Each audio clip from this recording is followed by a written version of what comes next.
Hello everyone, welcome back to the channel. Today we have a video on the games that I'm looking forward to the most this coming out this year and going forward, and these are multi-platform. I will leave a link on possibly the Steam page or where you can find more information about these games. I will briefly talk about what I know about them, and yeah, if you like what you see, subscribe because it's free, it really helps out. Share the video, and most importantly of all, please leave your comments and let me know what you think. Without further ado, let's have a look. So the first game on the list is Mario and the $1000 Door, which is coming out on the Nintendo Switch. This seems to be a remake and I'm glad it's coming out. Firstly because it's a great game. It came out on the GameCube many moons ago, and also because it will affect the price range of this game, because at the moment if you try and get a copy of the original GameCube game, whether it's in Europe or in the US, you're looking at paying well over its original price when it came out so many years ago. So yeah, hopefully it will devalue the GameCube version, and plus you'll have it on your Switch or on the next console, hopefully. Please watch my video about that. I rant a lot in that video, but be my guest. Yeah, it's a really good game. You can't go wrong with a Paper Mario game. You do a lot of exploring, you have characters that join your party, and there's a bit of a darker element in this one, especially towards the end. If I remember correctly, I got to the last boss but I never finished it, which I kind of kicked myself for, but you know what, I will be able to enjoy it a second time round.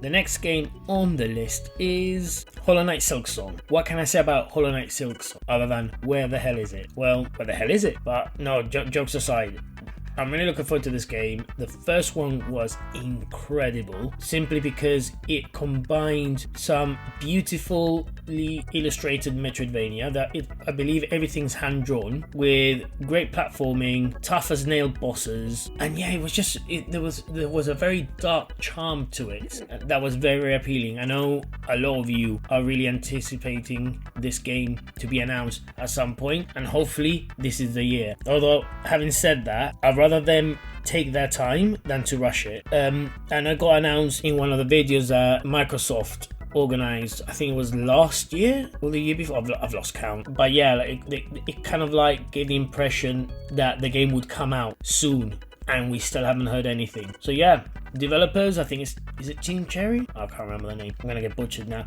but yeah, developers, if you watch this, crack on, Godspeed, and looking forward to it. The next game we're looking at is Gory Carnage. Right, this one I played a demo at EGX last year. I think it was the one in, when was it? No, sorry, my bad. I played this at WASD. I think it was around March, April time last year. Anyways, the game is phenomenal.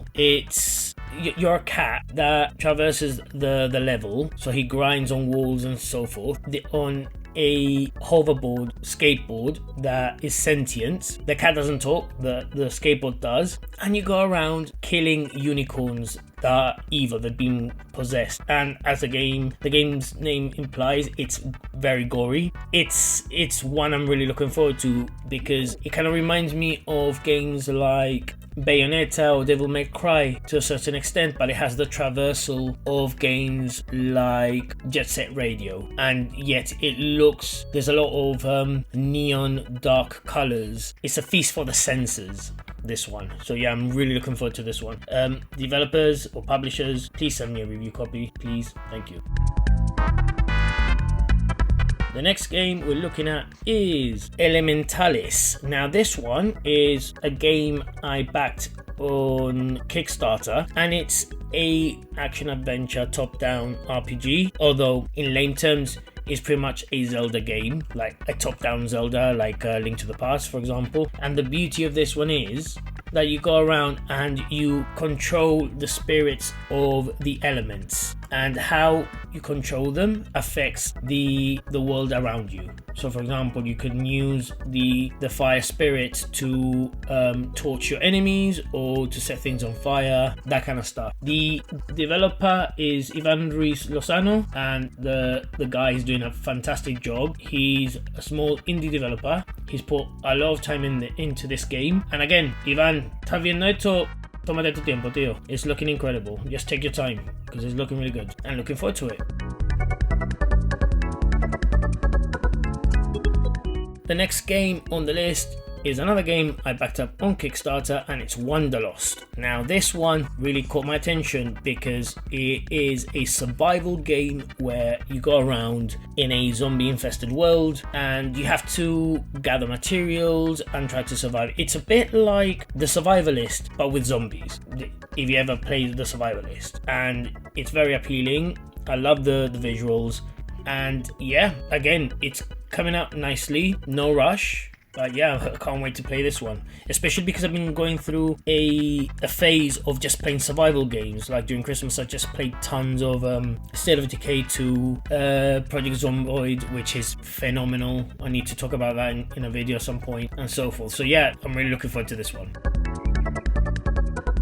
Speaking of zombie survival games, this game, I just happened to browse the Steam store and I saw this one announced, and it's called Welcome to ParadiZe, with a Z or Z if you're American. And this one is interesting because, again, it looks like it's a zombie survival game akin to How to Survive, as in kind of like top down, but you manage to have an artifact that allows you to control a zombie. So it's almost like you get a bit of like necromancy powers in a way, if you think about it, because you got an undead joining you to survive, really. And yeah, it looks like a really interesting game. At the moment, as far as I'm aware, it's planned for the 29th of February this year. And yeah, let's see how it goes with this one. The next game I can't wait to play, and that's kind of like falling at the back of the sofa, is Metal Slug Tactics. This one got announced ages ago. I can't even remember if it was during COVID. I can't remember. It's just so long ago. But yeah, I love strategy games. I love games like Advance Wars and Fire Emblem and so forth. And this is a really good spin-off, really. Like, to combine a franchise with so much love and history behind it, like Metal Slug, and turning it into a turn-based strategy game. And this one apparently has roguelike elements, so that would be very interesting. No word on when this one's coming out. I know Dotemu are creating this game, and again, Dotemu, they haven't done that many games, but everything that's come out is sublime. They've done the Shredder's Revenge, and I believe they did the Streets of Rage 4 game, if I'm not mistaken. So yeah, this one, when it comes out, day one release, definitely. The next game on the list is the Plucky Squire. This one, I hope that it's not like one of those movies where the trailer is better than the actual movie, because this one, the second you watch the trailer, you see how charming it is, and then you just look, because everything takes place in a storybook, a very colourful storybook where your character goes from page to page, but then he leaves the screen and goes into the real world. I just love the concept, and I know from speaking to a lot of people that know about this game, they are very excited about it as well. It's a bit like Paper Mario / Chibi Robo in a way, because yeah, you just play around with the 2D and 3D worlds. And again, it's been published by Devolver Digital, and what else can I say? They know what they're doing. The next game I'm looking forward to is Mina the Holer. It's made by Yark Games, who created the spectacular Shovel Knight. So you can expect some beautiful 8-bit graphics and great gameplay as well. In this one, you take control as Mina, who is a renowned hollower who's on a desperate mission to rescue someone from a cursed island. And yeah, it's a top-down adventure. It pretty much gives me strong Link's Awakening vibes. Yeah, and I love it. I can't wait to try this one. I have a feeling this one's going to be hard as nails as well, which is always good. The next game on the list is Sword of the Necromancer Revenant. I backed the first game on Kickstarter. I'm backing this one up. I really like the first game and I did write a review on it. I'll leave a link down below. The game wasn't for everyone, fair enough. I did really enjoy it because I knew that Grimoire of Games had created something pretty special that had a lot of opportunity to become a really good franchise and quite an enjoyable one. And this is pretty much what I had in mind at the time. I'm just glad that they've gone from top down to third person 3D, and I know it has a bit of city building simulator thrown in for good measure as well, so that it's going to be an interesting game, definitely. And yeah, like I've said before, take your time, developers. Looking forward to this one, and I'm happy to support on Kickstarter anytime. Right, the next game, which is very close, that I cannot wait to play, is Dragon's Dogma 2. If you still have not played the first one for whatever reason, just finish watching this video and go and download it on any platform that you have available, because this game is everywhere, and experience one of the best action RPGs out there. The game looks like it's online. It's not, at least not in the sense of, oh, I can join my friend in a game. You basically create these secondary characters called pawns, as in PAWNS, not the other thing you're gonna probably check online later, and the pawn as in the chess piece on the chessboard. You can share them with other players online, and you basically they learn from their game and they act like an NPC of sorts, and when they come back to your game, they've learned knowledge about the monsters they fought. So if they fought a griffin, they'll have knowledge on how to defeat it. It's just, honestly, I could sit here and talk so much about what the game offers to the player. This one is going to up the ante, add more stuff. I think it's based on a parallel universe or a different area, but yeah, like the fact that there's going to be other mythological monsters. And this one thing I really love about Dragon's Dogma is that Capcom have created their rendition of Western mythological monsters. In other words, you'll get to fight a chimera, and it's pretty much a chimera as you've read it in myth and Greek mythology books and so forth. Or you'll fight Cyclops, or you'll fight, in this one in particular, I know there's a Minotaur and other creatures. I think I saw a Sphinx on one of the trailers. I cannot wait. I really cannot wait. I'm going to take time off and play this one. This one's coming out on different platforms. Hopefully it'll run on the Steam Deck and I'll download it on that. Or I don't know, if Nintendo's hearing this or watching this, sort your crap out and make a Switch 2 that can run this game, please, in a decent way.